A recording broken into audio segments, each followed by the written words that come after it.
République démocratique du Congo, prévu constitutionnellement en 2023. Est-ce les contours de la sécurisation du poste de souveraineté ont-ils été placés en prélude de ces élections? Mesdames et messieurs, fidèles téléspectateurs de Canal Congo en télévision, bienvenue à votre émission Zoom. On a l'immense plaisir de recevoir ce jour le professeur Noël Tchani Mwandiavita, qui est président national du parti politique Force du Changement, auquel je dis bonsoir. Bonsoir, merci de me recevoir ici.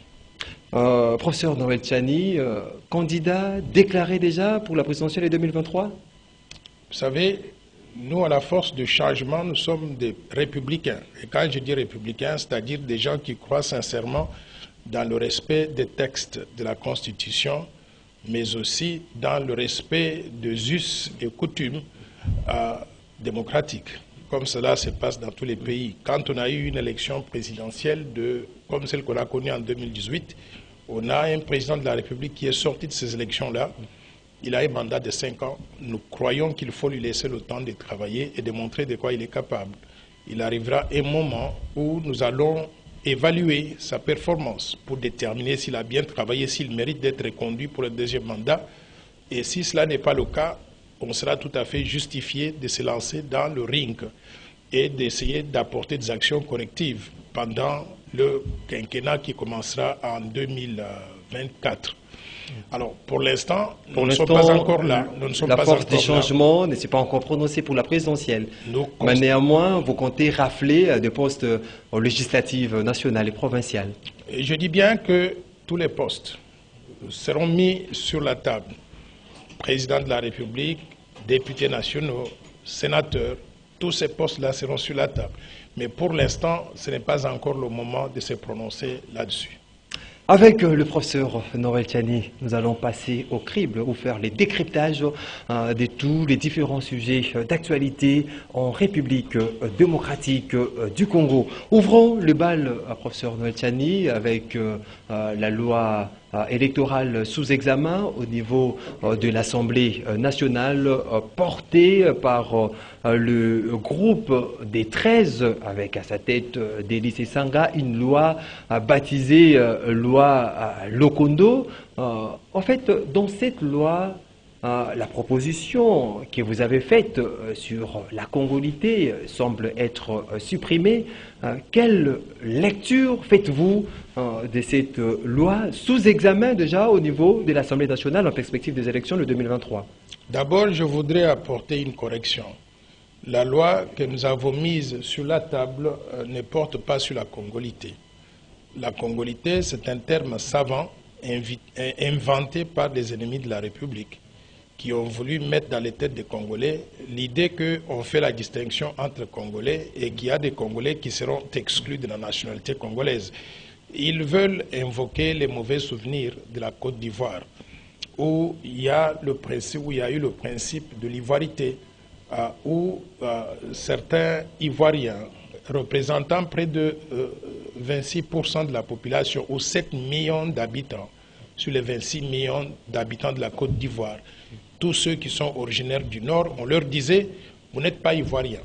Nous n'avons pas ce problème-là en République démocratique du Congo. Nous disons, tous les Congolais sont des Congolais. Et d'ailleurs, notre loi est une proposition de loi, elle est beaucoup plus inclusive que beaucoup de personnes le pensent. Une loi... Parce que nous y ajoutons le principe de l'irrévocabilité de la nationalité congolaise. Ce que ça veut dire, c'est que tous les Congolais à qui on a retiré la nationalité congolaise et qui sont essentiellement dans la diaspora, tous ces Congolais-là, nous allons leur redonner la nationalité congolaise qui devient irrévocable. C'est-à-dire que quand vous êtes Congolais, vous naissez Congolais, vous grandissez Congolais, vous vivez Congolais, vous allez mourir Congolais et nous allons vous enterrer Congolais. Si vous allez à l'étranger, vous obtenez une nationalité étrangère, ce que nous appelons des papiers ou des nationalités de convenance pour être à mesure de vivre et de travailler dans les pays étrangers.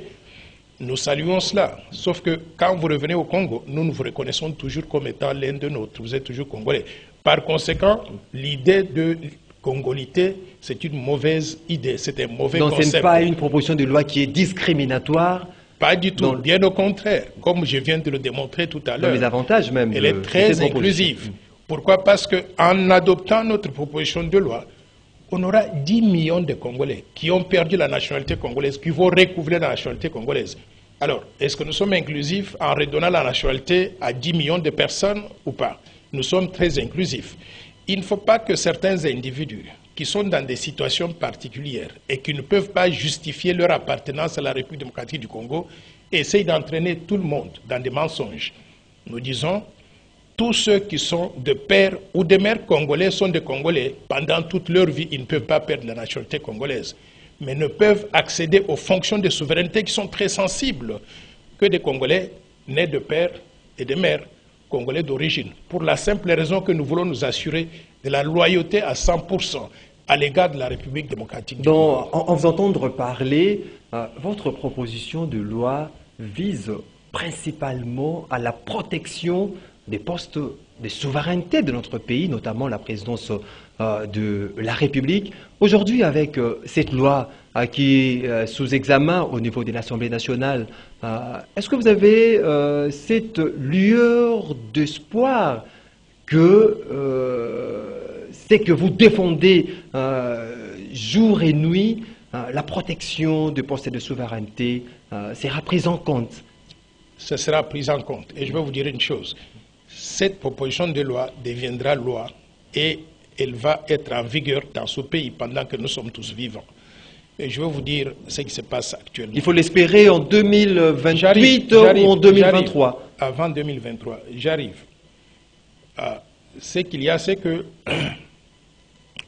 pour intégrer la proposition de loi dans l'arsenal juridique congolais, il faut qu'on modifie la loi électorale en insérant dans les articles qui parlent des conditions d'éligibilité à la présidence de la République l'exigence d'être né de père et de mère congolais.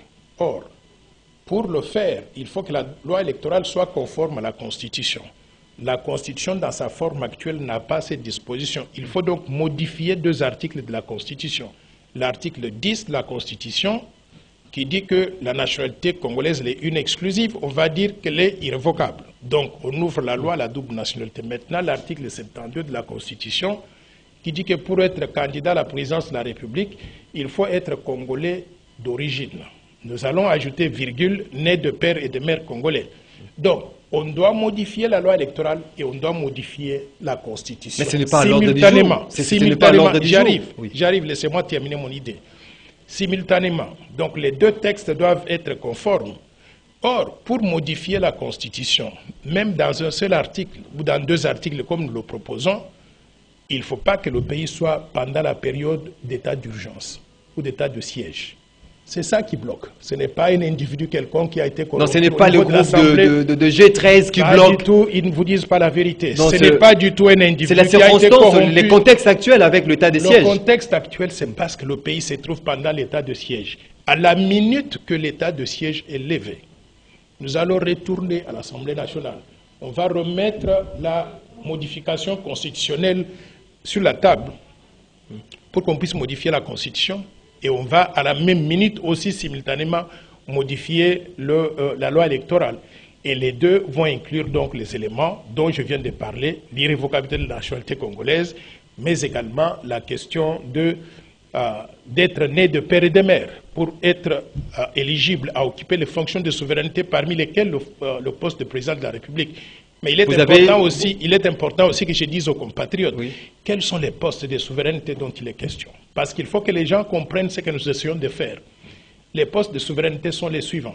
1, président de la République, président du Sénat, président de l'Assemblée nationale, Premier ministre et les ministres régaliens, c'est-à-dire finances, défense, justice, affaires intérieures et affaires étrangères, le haut commandement militaire de l'armée, le haut commandement du commissariat général de la police, les hauts magistrats de la République, les gouverneurs des provinces, tous les gouverneurs donc des provinces, le directeur de l'agence des migrations, la DGM, l'administrateur général de l'ANER, de l'Agence nationale de renseignement, le gouverneur de la Banque centrale du Congo, mais également le président de la Commission électorale nationale indépendante. En plus de cela, tous les époux ou toutes les épouses de tous ces postes verrouillés devront être aussi verrouillés. Donc voilà les postes dont il est question. Quand vous faites le total, Donc, on parle d'une centaine de postes, 100 postes au maximum. Nous sommes 107 millions de Congolais. C'est-à-dire que si on a verrouillé 100 postes sur 107 millions de postes potentiels, même si on doit créer des emplois même pour les enfants, 107 millions, est-ce qu'on a exclu des gens pour des raisons de discrimination? Pas du tout.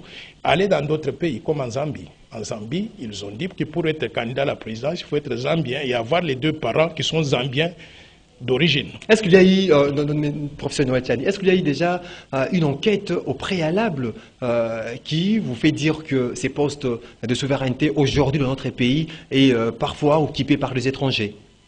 Mais bien sûr qu'on connaît qu'il y a eu des étrangers ou qu'il y a des étrangers qui occupent ces postes-là. Allez dans l'armée, vous allez voir, notre armée est infiltrée. C'est pour cela que la guerre à l'Est ne peut pas terminer. Quand nous allons verrouiller ça, vous n'allez plus avoir des gens, des officiers supérieurs de l'armée qui viennent des pays qu'on ne connaît pas et qu'on ne sait pas contrôler ça. Deux, on a connu des gens comme les Bisengimana, les Kengo Adondo, les Moïse Katumbi, tout ce monde-là, dont la loyauté à la RDC n'était pas du tout prouvée, et ils ont occupé des postes importants. Nous voulons maintenant nous assurer que tous ces Congolais-là, ils peuvent faire tout dans ce pays. Les Congolais de père et de mère. Ils peuvent faire tout dans ce pays qui est le leur aussi.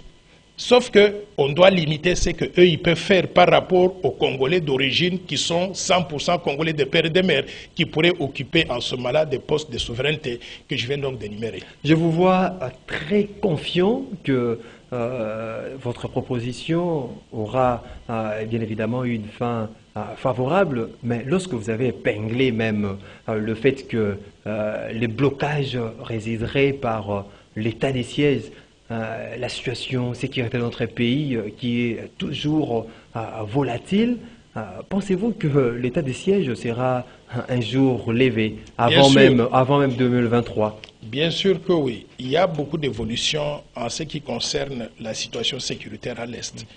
Et je voudrais saluer tous ceux qui sont impliqués donc dans ce processus-là. La seule chose, c'est que nous apprenons tous les matins qu'il y a autant de compatriotes qui ont trouvé la mort, qui ont été massacrés par des éléments, des criminels incontrôlables. Il y a eu carnage à Djougou, à Ituri et consorts. Donc, ce que nous disons, moi personnellement, j'appelle à une réévaluation de l'état des sièges.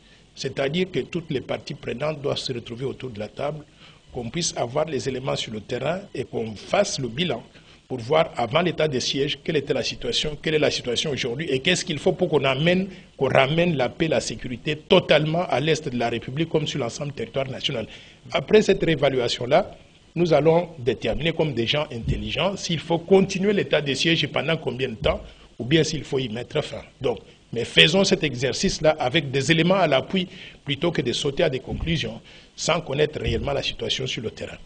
Monsieur Noël Tchani, vous avez un point de vue à émettre par rapport à ces débats de politique autour du consensus à dégager. Un consensus soit trouvé dans un cadre institutionnel, consensus dans un cadre extra-institutionnel. Quel est votre point de vue par rapport à cette guerre sur le consensus à trouver, à dégager autour de la loi électorale? Je pense qu'il est important que quand on est dans un pays, que tout le monde regarde dans la même direction. Quand on veut entreprendre une grande réforme comme celle de la loi électorale, il faut que toutes les parties prenantes regardent dans la même direction, aient les mêmes informations et aient un débat démocratique où ceux qui sont pour donnent des arguments, mais ceux qui sont contre aussi donnent les contre-arguments dans le même hémicycle, dans l'Assemblée nationale. C'est pour ça que nous avons l'Assemblée nationale. Alors, moi je ne suis pas d'accord que quand vous êtes pour, vous êtes dans l'Assemblée nationale, et quand vous êtes contre, vous sortez de l'Assemblée et vous dites non, pour que nous puissions avoir donc pour aller de l'avant, nous devons nous mettre autour de la table, partager le gâteau. Parce que c'est ça que ça veut dire ici. Quand les gens commencent à réclamer de pouvoir se mettre autour de la table, d'avoir le consensus, c'est pour partager le gâteau. Moi, je vais vous dire une chose, je ne demande rien.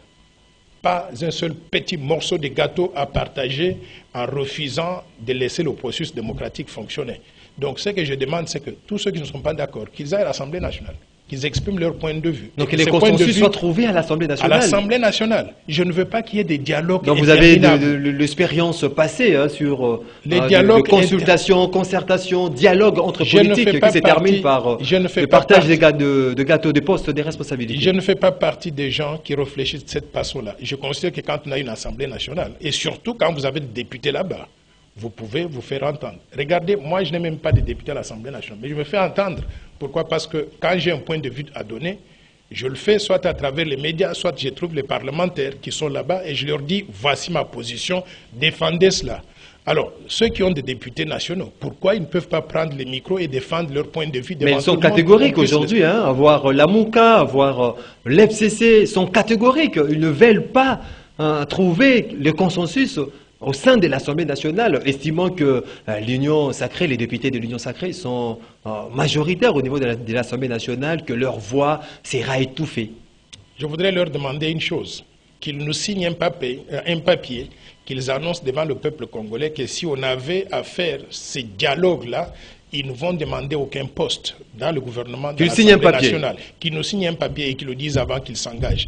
Parce que vous allez voir qu'à la fin de la journée, ils cherchent la même chose, le partage du gâteau. Et moi, je ne réfléchis pas comme ça. Est-ce que dans tous ces débats, dans toutes ces revendications, sit-in de part et d'autre marches, ça nous laisse entrevoir la tenue des élections en 2023 ou bien... Nous n'avons pas de choix que de respecter le calendrier électoral.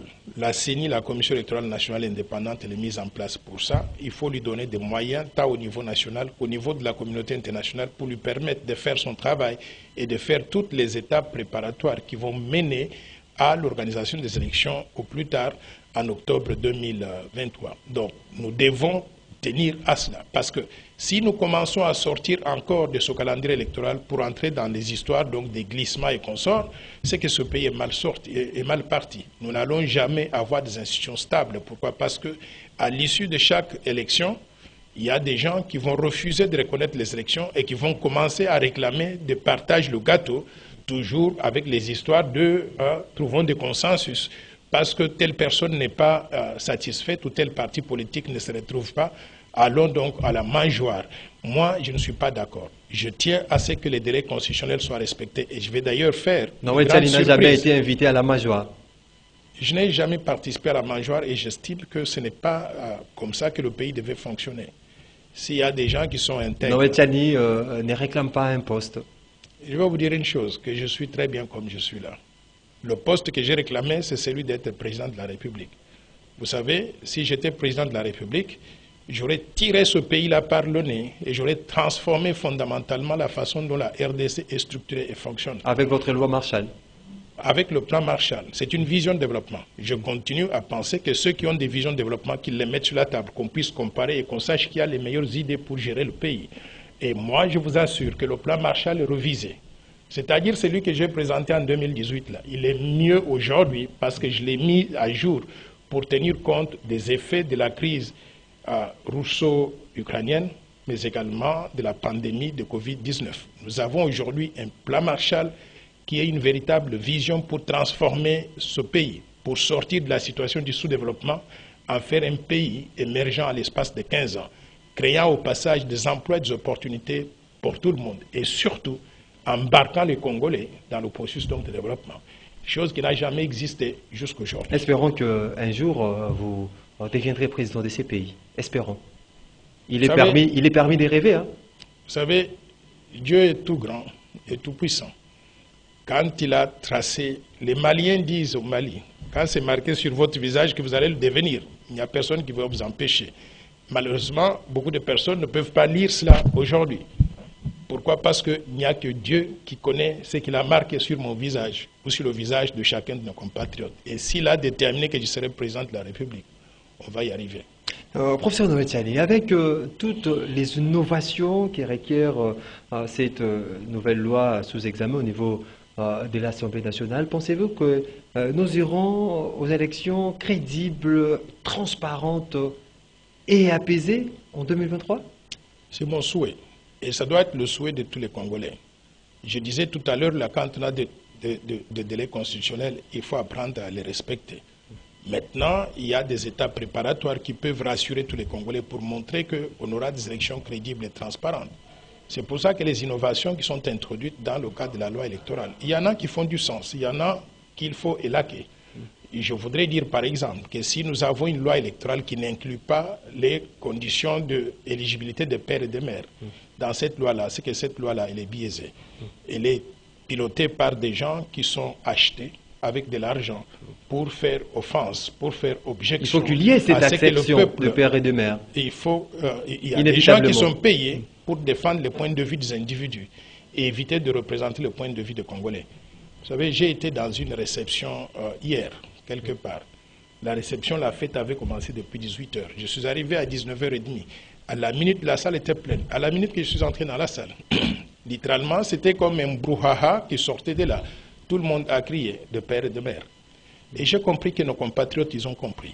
Ils comprennent pourquoi nous défendons ce point de vue-là. Ce n'est pas pour moi. Ce n'est pas pour mes enfants. C'est pour les enfants des enfants des enfants de nos enfants. C'est-à-dire pour que ce Congo-là continue à exister en tant que pays souverain. Vous savez, j'ai beaucoup de peine quand je passe sur le boulevard du 30 juin et je vois la maison de Patrice Emery Lumumba. Ou quand je rencontre les enfants de Patrice Emery Lumumba comme les Juliana ou bien les François. Et je me dis, mais regardez-moi ces enfants, ces compatriotes, dont le père s'est sacrifié pour nous, pour ce pays, pour la souveraineté nationale. Il y en a eu beaucoup comme ça qui se sont sacrifiés. Et aujourd'hui, 62 ans après l'indépendance, la RDC, nous voulons remettre le Congo dans les mains des gens qui n'ont pas de loyauté à l'égard du pays, aux étrangers en quelque sorte. Moi, je pense que nous pourrions être qualifiés de naïfs si cela arrivait. Faisons tout pour défendre la RDC et sa souveraineté nationale, pour que ce pays-là soit géré par nous, même si nous avons commis des erreurs de gestion de gouvernance. C'est notre pays.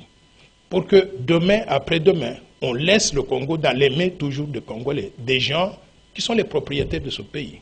C'est ça le sens de ma bataille. C'est ça le sens de ma bataille et c'est ça le sens de cette proposition de loi connue aujourd'hui comme étant la loi de père et de mère. Avant de passer à un autre sujet, que diriez-vous à tous ces mondes qui estimaient qu'après les débats de la loi électorale au niveau de l'Assemblée nationale, la loi qui vise à protéger les postes de souveraineté par vous proposé, endossé par Singhi Poulou au niveau de l'Assemblée nationale pour la présenter, était totalement morte? Non, la loi n'est pas morte, c'est que les gens n'ont pas l'information. D'ailleurs, je voudrais inviter tous les compatriotes qui s'y intéressent. Je vais animer une conférence le 20 mai, ce vendredi, à l'IFASIC, à partir de 10 h. L'entrée est libre, tout le monde est invité. Venez, on va partager plus d'informations sur la loi et où est-ce qu'on en est. La loi n'est pas morte, et bien au contraire, elle est très vivante. Et elle va être approuvée par l'Assemblée nationale et elle sera promulguée par le chef de l'État dans ce pays avant 2023. Comme je vous ai dit tout à l'heure, la seule chose contrainte que nous avons, c'est le fait que nous avons l'état de siège. L'état de siège ne permet pas qu'on puisse modifier la Constitution. Or, inclure cette loi dans la loi électorale implique aussi une modification de 2 articles de la Constitution, ce qui est interdit par l'état de siège. Mais aussitôt que l'état de siège est levé, on pourra modifier la Constitution et aussi modifier la loi électorale. Et le principe de père et de mère sera inclus bien dans la loi électorale, mais également dans la Constitution. J'espère que certains ont été par rapport au bien de cette proposition de loi, Noël Tchani, qui n'est pas totalement morte. Cette loi est bel et bien, cette proposition de loi est bel et bien vivante. Nous devons attendre que l'état des sièges soit levé afin que nous assistons au débat systématique sur cette proposition de loi dit de père et de mère au niveau de l'Assemblée nationale. Noël Tchani, parlons-en à présent de cette gouvernance. On parle de la bonne gouvernance sous les régimes Tshisekedi, de voir la réserve d'échange très majorée à 4 milliards de dollars américains, la DGI faire des prouesses pendant 4 mois après des 5 milliards de dollars américains.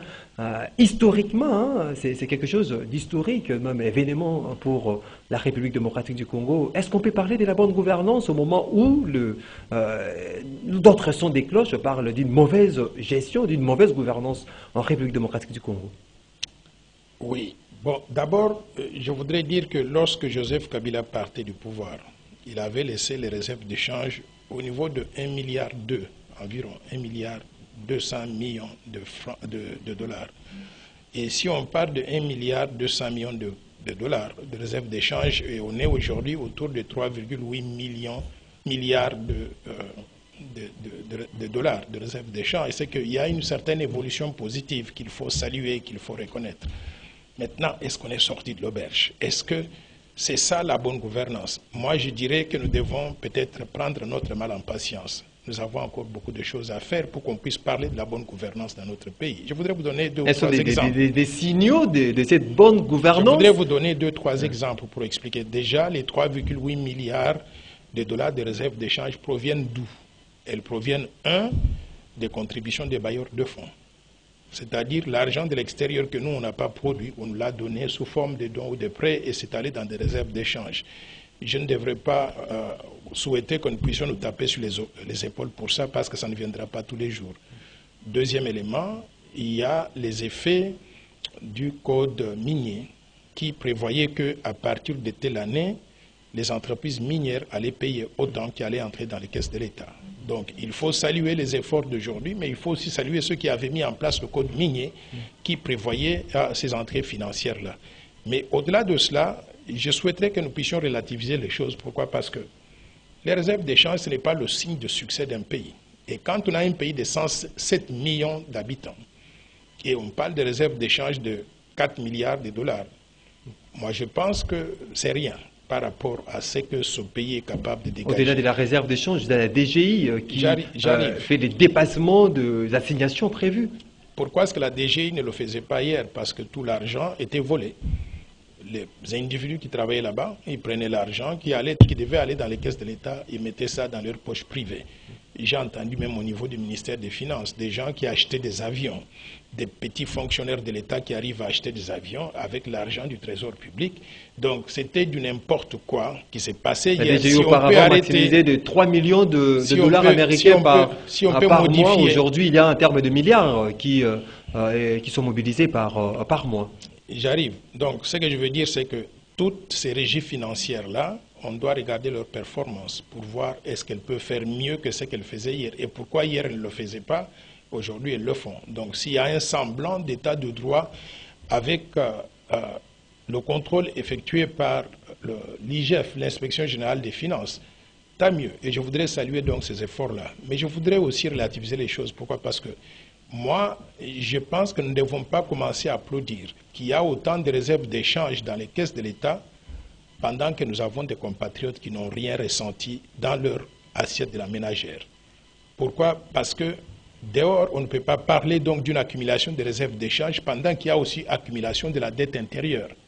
Non seulement la dette intérieure au sens de ceux qui ont vendu des biens et services donc à l'État et qui ne sont pas payés, mais aussi du point de vue de fonctionnaires de l'État qui ne sont pas payés comme il se devait. Des enseignants, des militaires, des policiers qui accumulent. Il y a une majoration à 30% des salaires de base de l'agent fonctionnaire de l'État. C'est bien, je voudrais saluer cette mesure-là. Sauf que j'ai peur qu'elle soit beaucoup plus une illusion monétaire que la réalité.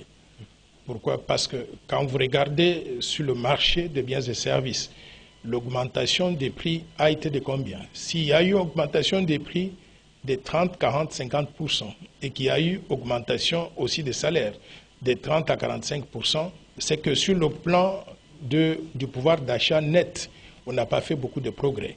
Je souhaiterais qu'on sorte donc de ce que j'appelle la démagogie pour arriver à donner au peuple congolais un véritable pouvoir d'achat. Et moi, je considère que nous n'avons pas résolu le problème du pouvoir d'achat des Congolais tant qu'on n'a pas introduit en République démocratique du Congo ce que j'appelle le système de salaire minimum garanti, c'est-à-dire un salaire qui, quand il est payé aux travailleurs, aux fonctionnaires de l'État, il leur garantit de payer le loyer comme il faut, de payer le transport, d'acheter à manger, de payer les soins de santé et d'envoyer les enfants à l'école donc de façon confortable.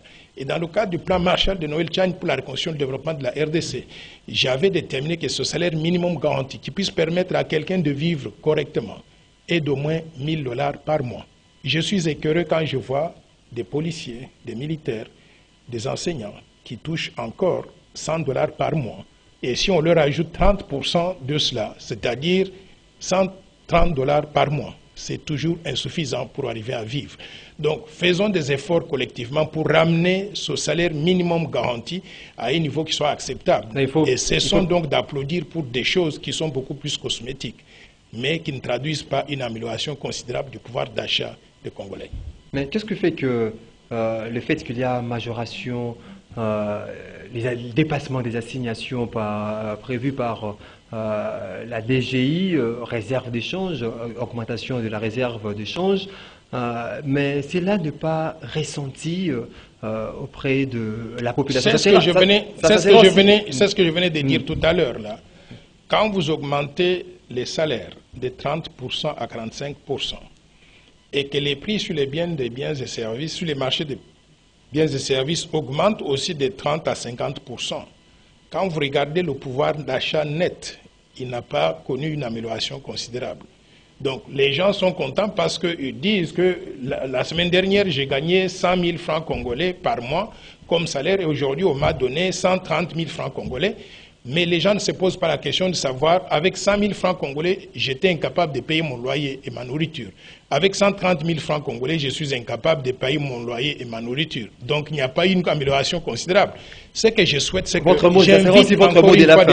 j'invite encore une fois de plus le gouvernement à être réaliste.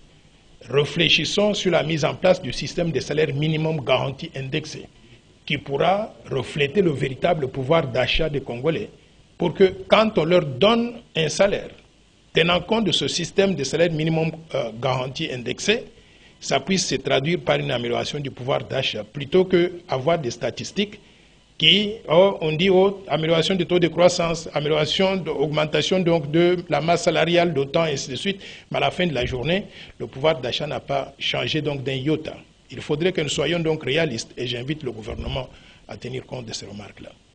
Mesdames et messieurs, c'est par ici que nous mettons un point final à votre mission, qu'on a eu le plaisir de recevoir pour vous ces jours le professeur Noël Tchani Mondiavita, qui est président national de la force du changement, auquel j'ai dit merci pour le temps disposé. Merci de m'avoir invité dans cette émission. Et je voudrais dire que ceux qui veulent participer à nos activités, ou même nous aider financièrement, ils peuvent contacter ces numéros de téléphone et M-Pesa. Orange, c'est 085 210 22 22 et M-Pesa, c'est 082 00 00 988.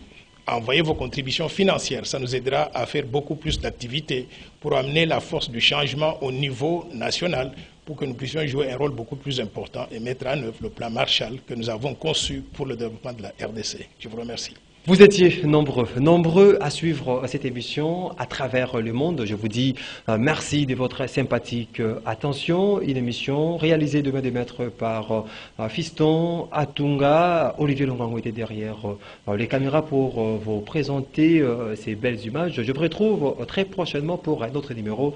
D'ici là, portez-vous bien et bonne évasion sur vos chaînes. Au revoir.